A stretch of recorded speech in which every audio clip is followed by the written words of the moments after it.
पुरुषोत्तम मास के शुक्ल पक्ष की पद्मिनी या कमला एकादशी का महात्म्य। अर्जुन ने कहा, हे भगवान, अब आप अधिक मास की शुक्ल पक्ष की एकादशी के विषय में बताएं। उसका नाम क्या है तथा व्रत की विधि क्या है? इसमें किस देवता की पूजा की जाती है और इसके व्रत से क्या फल मिलता है? श्री कृष्ण बोले, हे पार्थ, अधिक मास की एकादशी अनेक पुण्यों को देने वाली है। उसका नाम पद्मिनी है। इस एकादशी के व्रत से मनुष्य विष्णु लोक को जाता है। यह अनेक पापों को नष्ट करने वाली तथा मुक्ति और भक्ति प्रदान करने वाली है। इसके फल व गुणों को ध्यानपूर्वक सुनो। दशमी के दिन व्रत शुरू करना चाहिए। एकादशी के दिन प्रातः नित्य क्रिया से निवृत्त होकर पुण्य क्षेत्र में स्नान करने चले जाना चाहिए। इस समय गोबर मृति का तिल, कुश तथा आमल की चूर्ण से विधिपूर्वक स्नान करना चाहिए। स्नान करने से पहले शरीर में मिट्टी लगाते हुए उसी से प्रार्थना करनी चाहिए। हे मृत्यु के, मैं तुमको नमस्कार करता हूँ। तुम्हारे स्पर्श से मेरा शरीर पवित्र हो, समस्त औषधियों से पैदा हुई और पृथ्वी को पवित्र करने वाली तुम मुझे शुद्ध करो। ब्रह्मा के थूक से पैदा होने वाली तुम मेरे शरीर को छूकर मुझे पवित्र करो। हे शंख, चक्र, गदाधारी देवों के देव जगन्नाथ, आप मुझे स्नान के लिए आज्ञा दीजिए। इसके उपरांत वरुण मंत्र को जप कर पवित्र तीर्थों के अभाव में उनका स्मरण करते हुए किसी तालाब में स्नान करना चाहिए।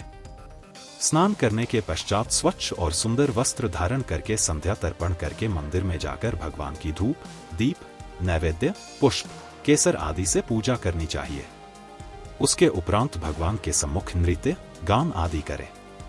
भक्त जनों के साथ भगवान के सामने पुराण की कथा सुननी चाहिए। अधिक मास की शुक्ल पक्ष की पद्मिनी एकादशी का व्रत निर्जल करना चाहिए। यदि मनुष्य में निर्जल रहने की शक्ति न हो तो उसे जलपान या अल्पाहार से व्रत करना चाहिए। रात्रि में जागरण करके नाच और गान करके भगवान का स्मरण करते रहना चाहिए।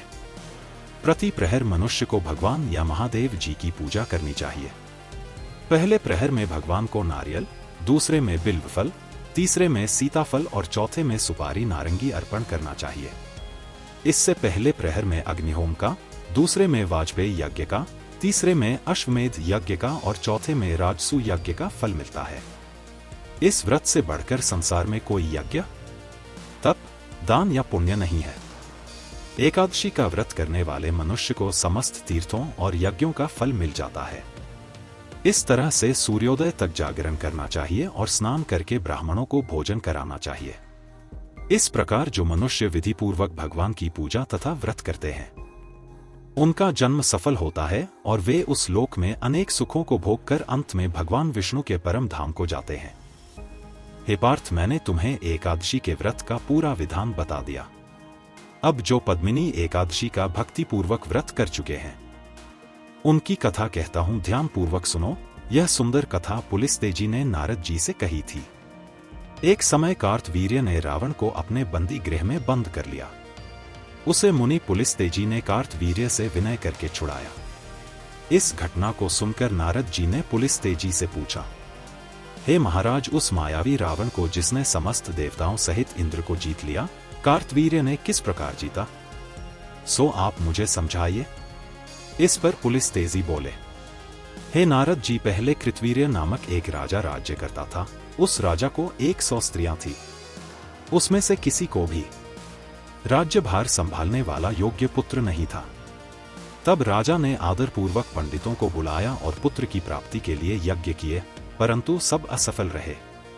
जिस प्रकार दुखी मनुष्य को भोग निरस मालूम पड़ते हैं, उसी प्रकार उसको भी अपना राज्य पुत्र बिना दुख में प्रतीत होता था।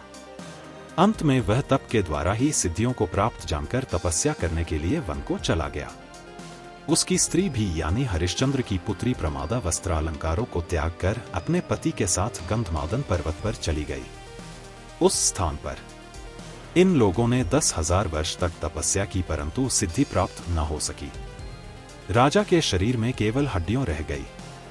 यह देखकर प्रमादा ने विनय सहित महास्ती अनसुया से पूछा, मेरे पति देव को तपस्या करते हुए 10,000 वर्ष बीत गए, परंतु अभी तक भगवान प्रसन्न नहीं हुए हैं जिससे मुझे पुत्र प्राप्ति हो।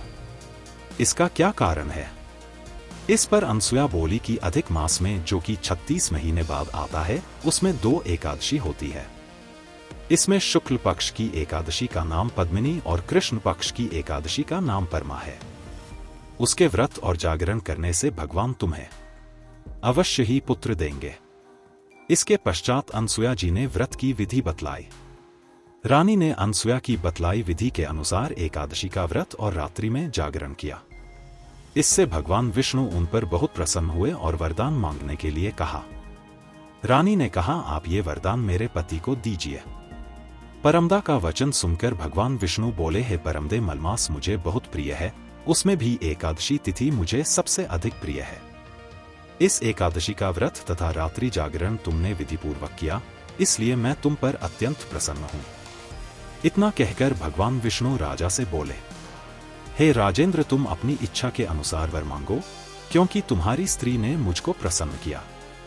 भगवान की मधुर वाणी सुनकर राजा बोले, हे भगवान, आप मुझे सबसे श्रेष्ठ, सबके द्वारा पूजित तथा आपके अतिरिक्त देव, दानव, मनुष्य आदि से अजय उत्तम पुत्र दीजिए। भगवान तथास्तु कहकर अंतर प्रधान हो गए। इसके बाद वे दोनों अपने राज्य को वापस आ गए। उन्हीं के यहाँ कार्तवीर्य उत्पन्न हुए थे। वे भगवान के अतिरिक्त सबसे अजेय थे। इन्होंने रावण को जीत लिया था। यह सब पद्मिनी के व्रत का प्रभाव था। इतना कहकर पुलिस थे जी वहां से चले गए। भगवान श्री कृष्ण ने कहा, हे पांडुनंदन अर्जुन, यह मैंने अधिक मास के शुक्ल पक्ष की एकादशी का व्रत कहा है। जो मनुष्य इस व्रत को करता है वह विष्णुलोक को जाता है।